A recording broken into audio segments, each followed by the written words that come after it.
શ્રી વલ્લભાધીશ કી જય, શ્રી ગુસાઈજી પરમ દયાલ કી જય, શ્રી શ્યામ સુંદરી શ્રી અમને મહારાણી કી જય, શ્રી હરિરાય મહાપ્રભુ કી જય, ગોકુલનાથ કી જય.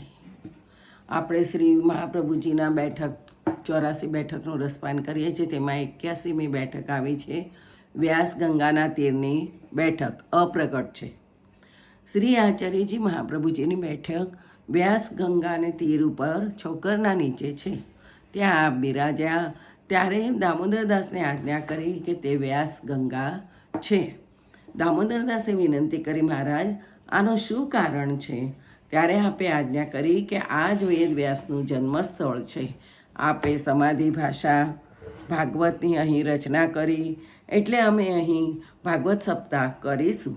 શ્રી આચાર્યજીએ શ્રી ગંગામાં સ્નાન કરી ભાગવત સપ્તાહ પ્રારંભ કરી ત્યારે મહાઅલૌકિક આનંદ થયો. તે સમયે એક સ્ત્રી રત્નજડિત આભૂષણ પહેરીને એક પંખો હાથમાં લઈને નિત્ય આવતી હતી. શ્રી આચાર્યજી મહાપ્રભુજીને સાષ્ટાંગ દંડવત કરી ડાબો હાથ કર્યો અને ઊભી રહી અને પંખો કરતી. તેને કૃષ્ણદાસ મેઘાને મનાઈ કરી. પછી તે સ્ત્રીએ 7 દિવસ સુધી તે પ્રકારે પંખાની સેવા કરી. જ્યાં સુધી કથા થતી ત્યાં સુધી તે પંખો કરતી. ત્યારબાદ તે અંતર્ધ્યાન થઈ જતી, કોઈને દેખાતી ન હતી. એક દિવસ બધા સેવકોએ આચાર્યજીને વિનંતી કરી, મહારાજ આ અલૌકિક સ્ત્રી કોણ છે? નિત્ય પંખાની સેવા કરે છે. આપ કૃપા કરીને બતાવો. ત્યારે ખબર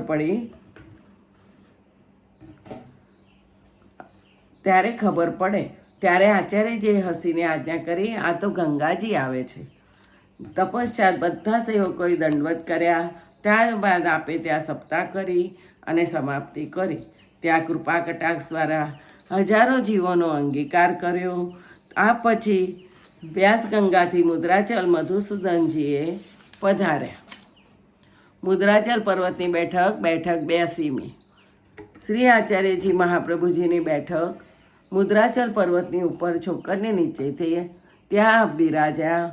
ત્યાં મધુસૂદન ઠાકોરજી બિરાજે છે. તેના દર્શન પધાર્યા. પછી ત્યાં આચાર્યજીએ ભાગવતનું પારાયણ આરંભ કર્યું.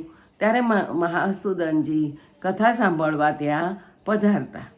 આચાર્યજી મહાપ્રભુજીએ ઠાકોરજીને પ્રણામ કરી પોતાની પાસે આસન પર પધરાવ્યા તથા વિનંતી કરી, આપ પરિશ્રમ કરીને કેમ પધાર્યા?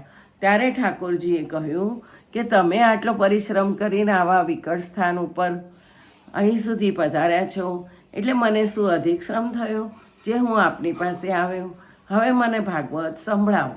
આચાર્યજીએ વિનંતી કરી, મહારાજ ઘણો અવકાશ તો નથી, પરંતુ સપ્તાહ તો કરીશું. ત્યારે ઠાકોરજી નિત્ય કથા સંભાળવા માટે પધારતા, એટલે મહાઅલૌકિક આનંદ થયો. પછી શ્રી આચાર્યજીએ કથાની સમાપ્તિ કરી અને ચરણારવિંદની રથ દ્વારા હજારો તામસી જીવોનો ઉદ્ધાર કર્યો. તપશ્ચાત બધા સેવકો સહિત શ્રી મધુસૂદનજી ઠાકોરજીના દર્શન માટે મંદિરમાં પધારી ઠાકોરજીનો સેવા શૃંગાર કર્યો. તપશ્ચાત ઠાકોરજીની આજ્ઞા લઈ મુદ્રાચલથી પ્રસ્થાન કર્યું તથા વ્રજમાં પધાર્યા. ત્યારે શ્રી ગોવર્ધનનાથજીએ આજ્ઞા કરી, હવે બધા કુટુંબ સહિત અહીં આવીને મારી સેવા કરો. હવે મારું પ્રાગટ્ય આપને અહીં શીઘ્ર થશે. આ આજ્ઞા મેળવી શ્રી આચાર્યજી મહાપ્રભુજી કાશી પધાર્યા. ત્યાંથી અક્કાજીએ પધારી અઢેલમાં આવીને વસી ગયા. પછી ઘણા વખત સુધી અઢેલમાં જ રોકાયા હતા. જય જય શ્રી ગોકલેશ.